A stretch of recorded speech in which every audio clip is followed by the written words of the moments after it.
Pirate Radio, KHBLLP, Hannibal. Welcome, Hannibal Pirate fans. This is Joe Thomas down at Frozen Sippies at 108 South Main Street down here in Marcus Island. Debbie's got some pizzas in the oven for Coach Geschwinder and myself here.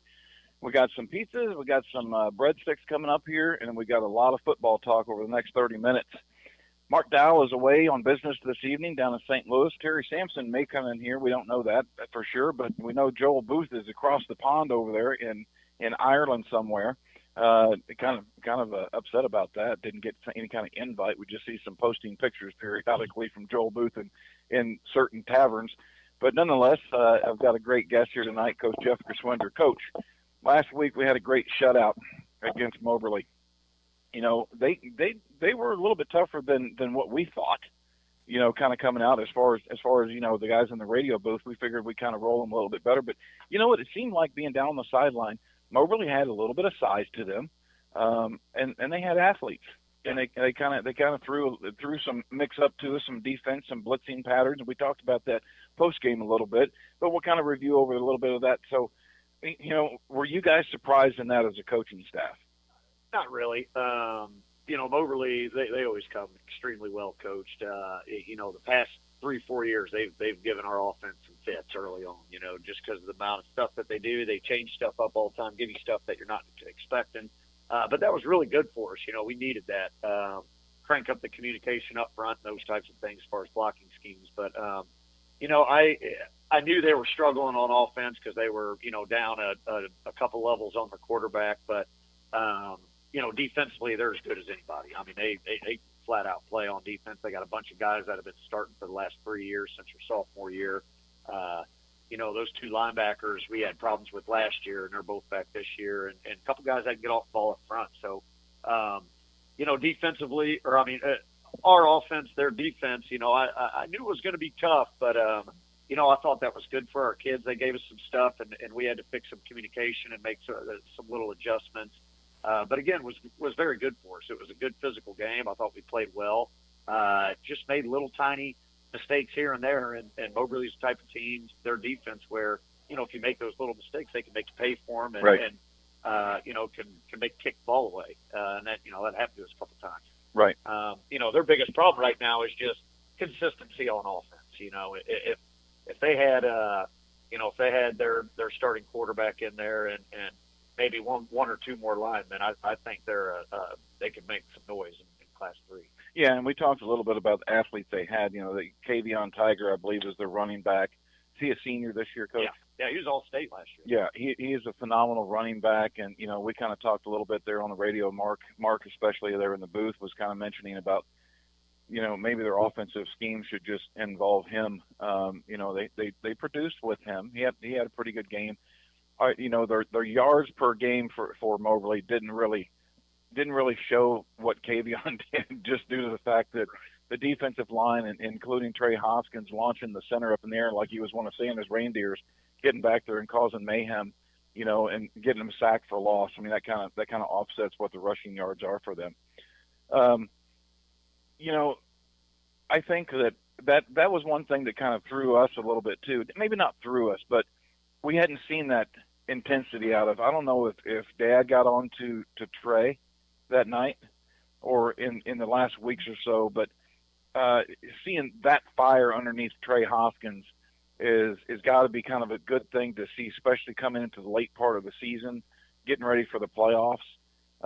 When Trey Hoskins is going back there, going like a freight train in that backfield, that's got to be an exciting thing for the coaches. Absolutely. You know, we see it in practice. You know, that play you're talking about with the center. As a matter of fact, that happened to scout team a couple weeks ago when I was playing scout team quarterback, and he pushed that center back so far about took my knee out. And I'm telling you, it was exactly the same thing that happened in the game too. I mean, the center took me out. We were all down. He just kind of bull rushed and hit that center so hard, and that poor kid went airborne, literally airborne, and it was all she wrote, you know, multiple times. And I'm sure that kid and probably the quarterback probably took off Monday and Tuesday. But it's not just Trey. I mean, I kind of pick on Trey a little bit because he's a good kid and got to know him pretty well with being at the house quite a bit this summer with Nicholas and Aiden Scott and Patrick Arthod and Noah Brown and all those guys. So I mean, everybody's, Aiden Scott's just producing very well. We're getting Kaysen McAfee. He's penetrating back there. And the linebackers aren't really necessarily the guys that are penetrating so much because they're reading the quarterback and the running back there, and they've got to kind of stay home and do their jobs. But, as that linebacker and that defensive end, they're stringing out those plays to the sideline and getting stops out there. That's so important with the defense going on there. What are we looking at, Coach, for Marshall this week? This is the last time we're going to be playing Marshall, thank goodness. Unfortunately, the JV has to go there on Monday. But they're in our district, so there is a possibility we could see them. Well, and we could see them, but as far as traveling over to Marshall on that hideous trip. But, we got Marshall coming in here for what would probably be the final time. We don't play them next year on the schedule, correct? Correct. So I know we've got some other games that are far off in the distance, as Jackson, Missouri, and stuff like that. But, Marshall coming in here, senior night. Man, I really wish I'd had some of those senior guys. I know my wife was trying to work with some of the mothers to send a few of the seniors down to get us some of the radio edited versions of their favorite, events or happenings there, whether it was practice time or game time. But, Marshall this week coming in here, Coach. They're physical. I mean, if they're anything, they are definitely physical. They're doing stuff kind of similar to what we do offensively. They're getting in two back sets and running downhill, running a lot of blast, running ISO. And then they're getting in some pistol look with a wing and kind of spread some stuff out a little bit. It's a good mixture between both. But they want to run the ball. They want to run it downhill, and Coach Burch has done a great job of changing that mentality over there just to be a more physical downhill team. And by all means, they're doing it. Every game they've played, they've had a lot of success, and then they shoot themselves in the foot is their biggest issues. So, our guys got to be ready to come out and play because they got a running back who's a load. He's got some good speed when he runs downhill. You don't want to be in front of him. What are we talking about with them kind of making a mistake as far as shooting themselves in the foot? Just penalties? Yeah, penalties, bad snap, fumble a snap, fumble a handoff, right. Call a pass play after they've run it all the way down the field and then get sacked for a loss of 10 and put them behind the sticks. They just tend to drive the ball down to the 5 and then get put back behind the sticks, and then they turn it over on downs. Or that just seems like kind of what it's looked like, over the last few games. But man, when they're moving the ball, they straight up move it. I mean, whether it was against Mexico, Kirksville, Moberly, I mean, that opening possession, they drive the ball straight down the field in between the tackles, and that's something our guys are gonna have to be ready for. Right. Well, talk to me real quick about we've got a new kicker that I see. Who's the kicker? Eli Clayton. Eli Clayton, a freshman. Mm-hmm. He's taking some kicking duties. Darian, who's on the field literally all the time, 99% of the time. We're got Eli in there a little bit, try to get some of those nerves out. The kid can flat out kick it.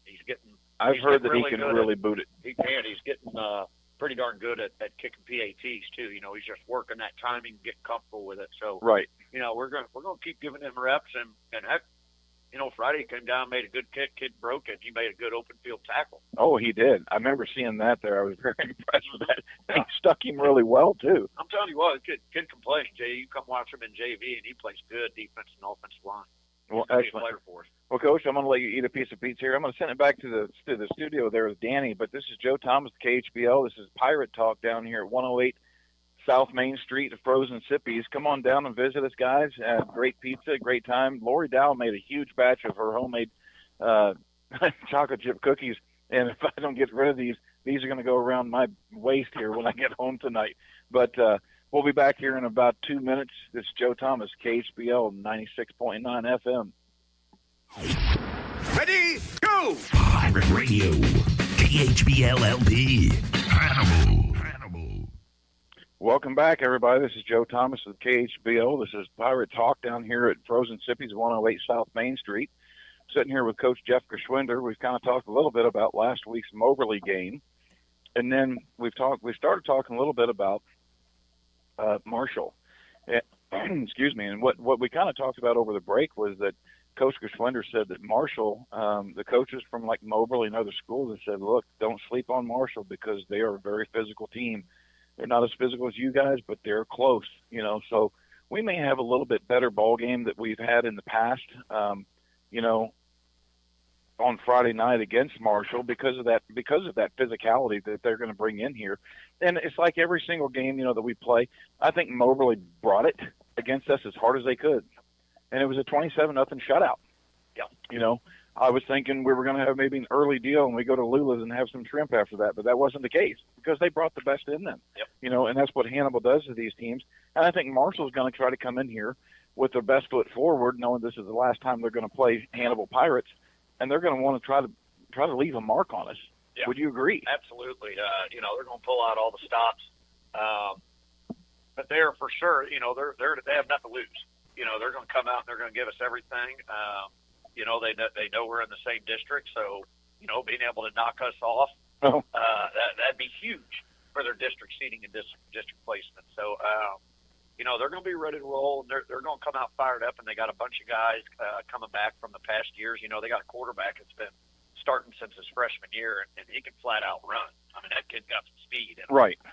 So, you know, Kay's going to be just making sure that you know, we're keeping him contained, and we're playing our brand of physical football. Right. What about how are we doing, Coach, on it seems to be now I saw Ben Worthington's dealing with a turf toe. Is he getting a lot better. Getting a lot better. Yeah, but that is such a long enduring type pain. Yeah. And a lot of people don't understand what turf toe means. It kind of sounds silly, but basically when you plant off that foot and you kind of try to run or walk and kind of flex, and obviously you use your big toe to kind of push off, you can't do that with that toe. And so as a cornerback, as a wide receiver, you got to be able to run. And that's what hurts these guys like Ben and these other elite athletes, that trying to run with that is very difficult. But the rest of the team, we're looking pretty good as far as like injuries. Nobody's really banged up too much.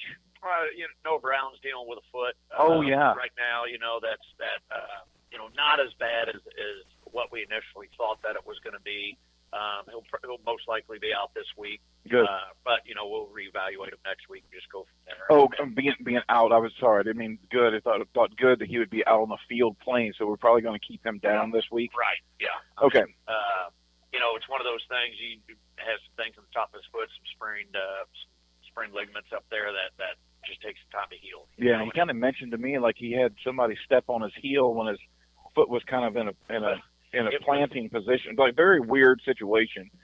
It was actually on a trap block by Trey on the defensive end, and he knocked the kid into the back of Noah's foot, who was driving his guy down the field. So, and you know, with those types of injuries, same with Ben. You know, with that turf toe, it's just that hyperextension, that big toe that works all the way down into your foot when that happens. And you know, if you try to get back on that stuff too early, then you're just going to go right back to square one. You know, so right.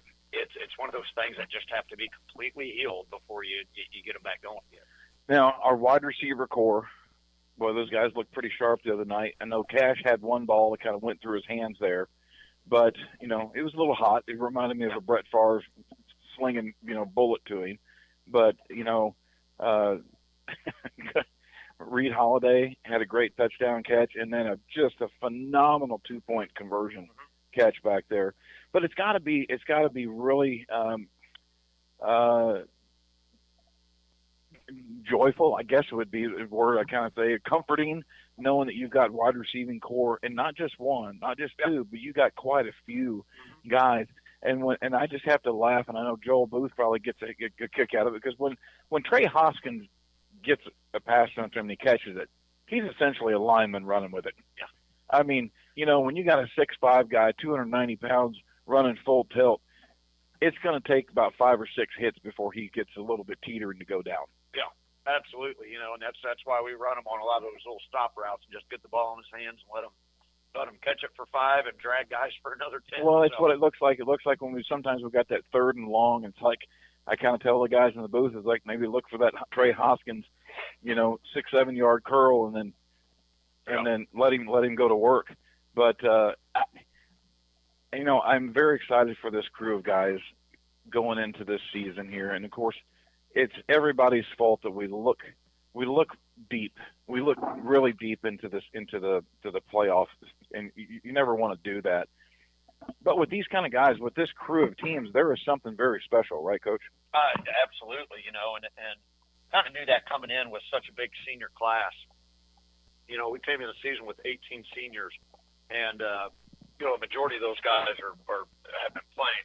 Either rotators on the field last 2 years or starting for the last 2 years. So we came into the season with a lot of experience and a lot of quarters under our belt from our linemen and linebackers, basically our box. You know what I mean?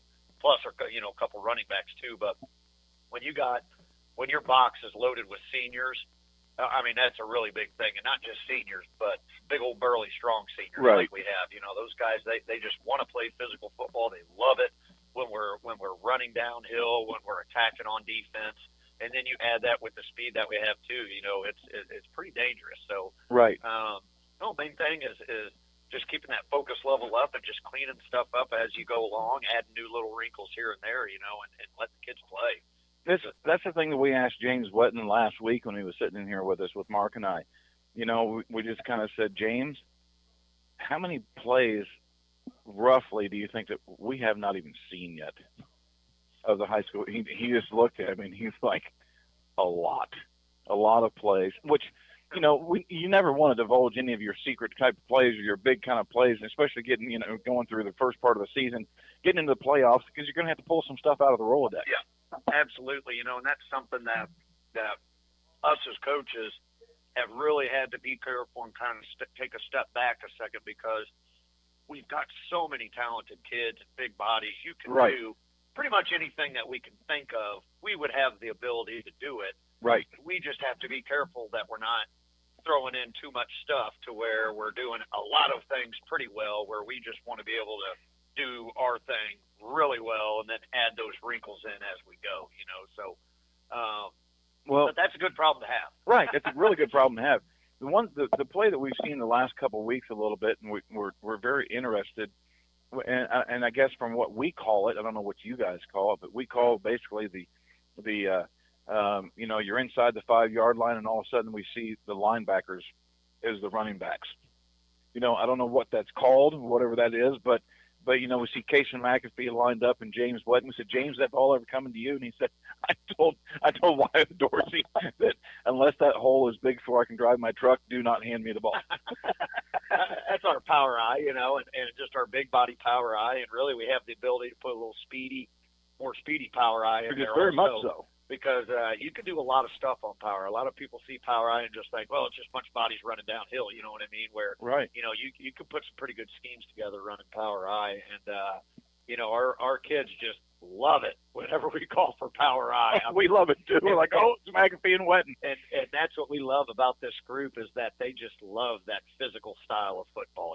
Those seniors that come out there, they just want to run downhill and clear out a path along the way. So. It's nice to have. It's more than just the scheme that's out there. It's more of an attitude whenever you send that out there. It's definitely an attitude. And those guys love it, man. It's definitely an attitude, and we enjoy seeing that. I know Joel Booth. That's he likes to see those big guys doing that type play. But it seems like when we had Cortland Watson back there, and even Waylon Anders back there, it seemed like we did a lot more out of a kind of a shotgun pistol formation than what we're doing right now. Is it just because we're a little bit more diverse? Are you saying like an overall? Yeah, maybe an overall. Maybe an overall. It just seemed like maybe we're just overall, like Cortland was darn near 100% in a shotgun type deal with maybe Aeneas or A.J. Thomas next to him there or behind him. But it seems like, with Wyatt Dorsey, he's under, it's almost maybe a split, kind of maybe a 50-50, maybe it's not quite 50-50, right. but it's a little bit more of that. Close, yeah. A little bit more of that. And a lot of it is, Cortland, he was like a running back, but more of a in-space, speedy type running back. Right. You know what I mean? And could do some great things with the ball, read the option really well, and really got comfortable reading the option out of pistol. Right. In Waylon, Waylon could do a lot of stuff. Waylon could do a lot. He really could. And the biggest thing about Waylon was I was always just kind of wanting to protect him a little bit, where obviously senior year, all hands were out. We threw it all out there. But Waylon was just so sharp about just always knowing exactly what he had to do and what kind of reads he had to make, and then he would always do it. Where Cortland and Wyatt are a little bit more cowboys out there. You know what I mean? Right. They'll kind of pull a bad read, but then make a huge play because of it. You understand what it's so. Right. Well, with Wyatt, it has nothing to do with his abilities because he can really do it all. He does great under center, running midline, and running in between the box. He does great in pistol when he's getting out over the edge. And we ran that quarterback sweep for the first time this past week, which we've been practicing ever since day one of practice. So, he's just got a lot of tools, and he's getting a lot more comfortable seeing the field as far as throwing the ball, and he's getting very comfortable throwing the ball on the run. And I think we saw a little bit more of that this past week of him putting it on and running a little bit more outside of the pocket. Right. So, where Waylon was completely different. He saw things better from in the pocket, which is very surprising because he was so much shorter. Right. We were always thinking coming out, we got to get him outside the pocket so he can see stuff. Well, he didn't throw as good of a ball. I mean, he still threw a fine ball, but he was just threw such a better ball and still saw everything from the pocket. So even on stuff where he would typically be booting out or rolling out, we just have a move and just stay right in that pocket where Wyatt's getting a lot more comfortable throwing that ball on the run and being able to use it as an RPO because here's the deal. No one's open. You're a running back, dude. Run the ball. Right. And he's done it a lot this year. Right. When you got that receiving core of Trey Hoskins and Reed Holiday, Cash Grieving, Darian Washington, Cade, I mean, you got 5 viable candidates out there that are going to catch the ball, And, I can remember when I still kind of kick myself a little bit. I do and I don't. Quinn came out his senior year, got to play, and I remember asking Nicholas one day, I was like, Nicholas, do you think they're going to throw some more to your brother? And he goes, no, he can't. He's got hands of concrete. I was like, no, really? I've watched him play kids, but I get it. It got to about week 9 and he was catching everything, It was like, dude, just played the last 3 years, man. Well, and that's what I called Tony. He goes, it was kind of cool. I sent Quinn basically a video of you guys running out on the field, starting the game with the flags out there to the midfield, running through the banner, coming over to the sideline. I sent that to Quinn and I said, how was this kind of related to anything you've done? He goes, Dad, that's probably some of the coolest stuff I'd ever did. He said it was just such a cool experience to be a part of the Hannibal Pirate team and the football team. And he said it's something that I'll take with me forever.